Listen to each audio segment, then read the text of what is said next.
Hero Teja, సజ్జా అన్ని సినిమాలు hits and flops. Friends, ఈ వీడియోని లైక్ చేసి మన ఛానల్ సబ్స్క్రైబ్ చేసుకోండి ఫ్రెండ్స్.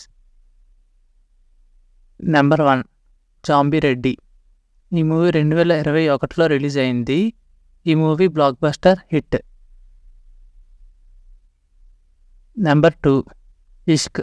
ఈ మూవీ 2021లో రిలీజ్ అయింది. ఈ మూవీ ఫ్లాప్. నెంబర్ 3 అద్భుతం. ఈ మూవీ 2021లో రిలీజ్ అయింది. ఈ మూవీ హిట్. నెంబర్ 4 హనుమాన్. ఈ మూవీ లేటెస్ట్గా రిలీజ్ చేశారు. ఈ మూవీ 2024లో రిలీజ్ అయింది. ఈ movie block buster hit. Friends, ఈ 4 సినిమాల్లో మీకు ఏ సినిమా అంటే ఇష్టమో కామెంట్ చేయండి ఫ్రెండ్స్. అండ్ ఈ వీడియోని లైక్ చేసి మన ఛానల్ సబ్స్క్రైబ్ చేసుకోండి friends. Thank you for watching.